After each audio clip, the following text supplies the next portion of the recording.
नमस्कार, आप देख रहे हैं 4 PM और मैं हूं आपके साथ सिमरन। देश में मदरसों के हो रही मिटाने की साजिश के बीच एक बार फिर से सुप्रीम कोर्ट का बड़ा आदेश आया है। इस आदेश ने न सिर्फ योगी सरकार के मंसूबों पे पानी फेर दिया है, बल्कि अपने सूट-बूट वाले पीएम साहब के भी पूरे खेल की धज्जियां उड़ा दी है। आपको बता दें कि इससे योगी बाबा की सरकार को न सिर्फ जोर का झटका लगा है, बल्कि मुस्लिमों की बहुत बड़ी जीत भी हुई है। करीब 50,000 मुस्लिम छात्रों को बहुत बड़ा तोहफा जो मिल गया है। कैसे? योगी बाबा के मंसूबों में सीजेआई बीआर गवई अपने एक आदेश से उन्होंने पूरा पानी फेर दिया है, और कैसे अपने पीएम साहब के छिपे खेल की धज्जियां उड़ गई है, ये सब कुछ मैं आपको अपनी इस रिपोर्ट में बताऊंगी। साथ ही इस पर भी चर्चा करूंगी कि सीजेआई गवई की पीठ ने कौन सा बड़ा आदेश जारी कर दिया है कि मुस्लिम छात्रों को बड़ा तोहफा मिल गया है। दोस्तों, 30 मई 2025 तारीख याद रखिएगा, क्योंकि इसी दिन भारत के संविधान ने फिर से जीत दर्ज की। इस दिन supreme court CJI BR Gavai और उनकी पीठ ने योगी आदित्यनाथ सरकार के उन मंसूबों पे पानी फेर दिया जो मदरसों को मिटा देने पे आमदा है। सीजेआई गवई ने करीब 50,000 मुस्लिम स्टूडेंट्स की उस याचिका पे बड़ा फैसला दिया है, जिससे उनकी पढ़ाई को आगे बढ़ाने की प्रक्रिया को योगी सरकार ने रोकने के लिए एक बड़ी व्यू रचना तैयार की। सीजेआई गवई ने अपनी पीठ के सदस्यों के साथ मिलकर ऐतिहासिक फैसला सुनाया है। आपको बता दें कि इस फैसले से न सिर्फ योगी सरकार को अब बैकफुट पे जाना पड़ेगा, बल्कि मदरसों को ध्वस्त करने के उनके मंसूबों को भी झटका लगा है। सुप्रीम कोर्ट के चीफ जस्टिस बीआर गवई ने कामिल फाजिल की पढ़ाई को लेकर एक बहुत बड़ा फैसला सुनाया है। खबर देख लीजिए, दैनिक जागरण की खबर है। इसमें साफ तौर पे लिखा है, सुप्रीम कोर्ट ने मदरसों में कामिल फाजिल की परीक्षा कराने और डिग्री देने की मांग पे जारी किया नोटिस। खबर की हेडलाइन से ही साफ है कि सुप्रीम कोर्ट ने कामिल और फाजिल की परीक्षाओं को कराने को जो आदेश है उसको जारी कर दिया है। सीजेआई गवई की पीठ ने अपने आदेश में साफ तौर पे कहा है कि फाजिल और कामिल की परीक्षाएं कराई जाएं।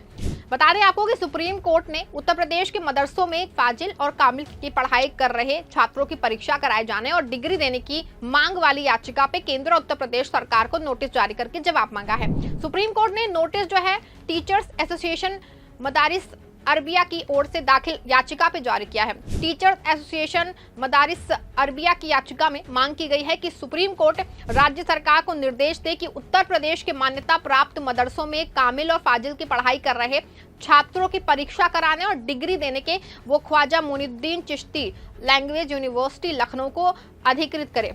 ये भी मांग की गई है कि ख्वाजा मोइनुद्दीन चिश्ती लैंग्वेज यूनिवर्सिटी लखनऊ को निर्देश दिया जाए कि वो यूजीसी एक्ट की धारा 22 के आधार पर कामिल और फाजिल की परीक्षा कराए, नतीजे घोषित करे और डिग्री दे। ये नोटिस सीजेआई बीआर गवई, अगस्टिन जॉर्ज मसीह और एएस चंदुरकर की पीठ ने 30 मई को teachers association Madaris Arabia UP की याचिका पे सुनवाई के बाद दिया।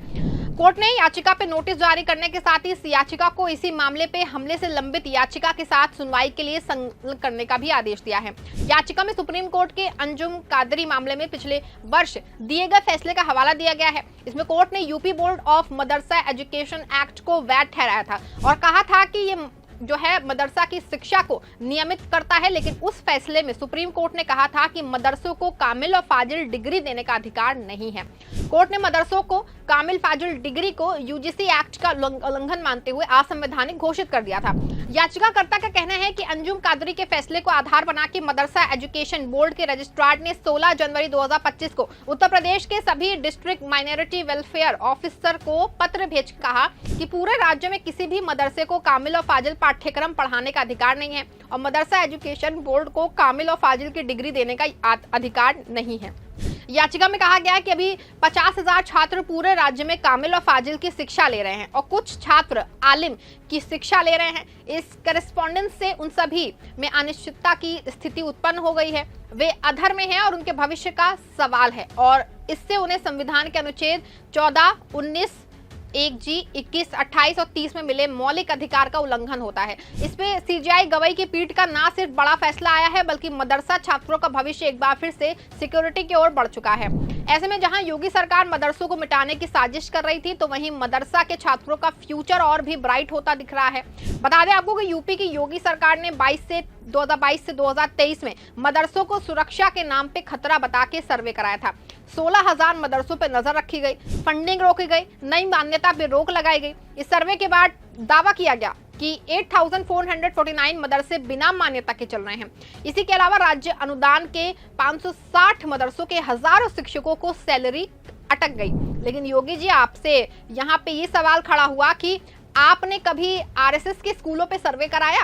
कभी संस्कृति विद्यालयों से पूछा कि आप गणित कैसे पढ़ाते हो? नहीं ना, क्योंकि योगी जी आपकी और अपने पीएम साहब के निशाने पे सिर्फ एक कौम है, वे बेचारे मुसलमान हैं। और आपको लगता है कि अगर मदरसे खत्म हो जाएंगे तो मुसलमान भी खत्म हो जाएंगे। लेकिन योगी जी, ये आपकी भूल है। मदरसे कभी भी देश की सुरक्षा के लिए खतरा नहीं बन सकते। मदरसे ने देश को आज़ाद कराने में सबसे ज्यादा कुर्बानियां दी हैं। मदरसे से ही इंकलाब जिंदाबाद का नारा निकला है, जिसने अंग्रेजी सरकारों की चूल्हे हिला दिए। मदरसों का पढ़ा वो 23 साल का नौजवान अशफाकुल्लाह खान था, जिसने अंग्रेज के ट्रेन पे जा रहे खजाने को छीन के देश के लिए सशस्त्र क्रांति का बिगुल फूका था। योगी जी, जिस जय हिंद को आप अपना नारा बताने पे तुले हो, वो नारा भी सबसे पहले मुसलमानों ने ही लगाया था। योगी जी, जिन मदरसों को आप बंद करा रहे हो वही मदरसे हैं जिन्होंने सबसे पहले अंग्रेजों के खिलाफ सामूहिक रूप से फतवा दिया था कि अंग्रेज से लड़ना एक जिहाद है। लेकिन फिर भी उन्हीं मदरसों को बंद कराने और उन मदरसों के बच्चों को ना पढ़ने देने के लिए षड्यंत्र किया जा रहा है। सवाल आपसे एक और है कि योगी जी, आप क्या जानते हैं कि मदरसों में कौन से बच्चे पढ़ते हैं? मदरसों में किन बच्चों की शिक्षा होती है? अगर नहीं तो जान लीजिए, मदरसों में पढ़ने वाले ज्यादातर बच्चे बहुत ही गरीब परिवार से आते हैं, जिनके यहाँ खाने तक का इंतजाम नहीं होता है। और उनके माता पिता सिर्फ इस वजह से अपने बच्चों का एडमिशन मदरसों में करा देते हैं कि पढ़ाई के साथ 2 वक्त की रोटी मिल जाएगी। लेकिन योगी जी शायद इससे बेखबर हैं। वो अपनी वोट मंडी के लिए मदरसों पे लगातार आक्रामक है। बता दें आपको कि अभी हाल ही के दिनों में कुछ मदरसों को गिराया गया है, लेकिन अब सीजीआई गवई का जो फैसला आया है वो ऐतिहासिक है। अब मुंशी, मौलवी, आलिम के बाद कामिल और फाजिल की पढ़ाई का रास्ता पूरी तरह से साफ हो गया है। आपको बता दें कि इससे सुप्रीम कोर्ट ने जो है मुंशी, मौलवी और आलिम की डिग्री को वैध करार दिया था और अब फाजिल और कामिल की डिग्री के लिए लखनऊ की लैंग्वेज यूनिवर्सिटी को यूजीसी के मानकों के अनुरूप परीक्षा कराने के निर्देश जारी कर दिए हैं। आपको बता दें कि ये ना सिर्फ मदरसा छात्रों की बल्कि उन गरीब मुस्लिमों की एक बहुत बड़ी चीज है जिनके बच्चे मदरसा से पढ़ के देश के बड़े पदों तक जा रहे हैं। ऐसे में साफ है कि जो सरकार अपनी ही गरीब बच्चों से तालीम छीन लेती है वो किसी का भला नहीं कर सकती है। ऐसे में सुप्रीम कोर्ट ने ना सिर्फ 50,000 छात्रों को न्याय दिया बल्कि भारत के लोकतंत्र को एक बार फिर जीवित रखा। कामिल और फाजिल की पढ़ाई जारी रहेगी, संविधान का सिर ऊंचा रहेगा। तालीम को मिटाने की कोशिशें अब अदालत के फैसलों के नीचे दबी रहेगी। आपको बता दें कि ये जीत जो है किसी एक मजहब की नहीं है, संविधान की जीत है, भारत की जीत है ये। और ये हार सिर्फ योगी सरकार की नहीं है बल्कि हर उस नफरत पसंद लोगों की है जो देश में हिंदू मुस्लिम करके देश को बांटने की कोशिश कर रहे हैं। इसमें अपने पीएम साहब का भी नाम भी लिया जा सकता है, क्योंकि आप भी अपने कई सीएम पे नफरत की राजनीति कराने के बाद भी कृपा बनाए हुए हैं, चाहे वो योगी आदित्यनाथ हो या फिर पुष्कर धामी या फिर हेमंत बिस्वा शर्मा। पूरे मामले पे आपकी जो भी राय है इस कॉमेंट में जरूर लिख दीजिएगा। आपको क्या लगता है, क्या सीजीआई बीआर गवई का फैसला ऐतिहासिक नहीं है? क्या मदरसा छात्रों के करियर को एक बार फिर से सीजीआई के फैसले के बाद सिक्योर नहीं हो गया है? क्या अब मदरसा शिक्षकों के साथ किसी तरह की दिक्कत आगे नहीं पेश आएगी? आपकी जो भी राय है कमेंट में जरूर बताएगा। खबर अच्छी लगी तो लाइक, शेयर और चैनल को सब्सक्राइब भी कर दीजिएगा, क्योंकि हम बोलते हैं सच।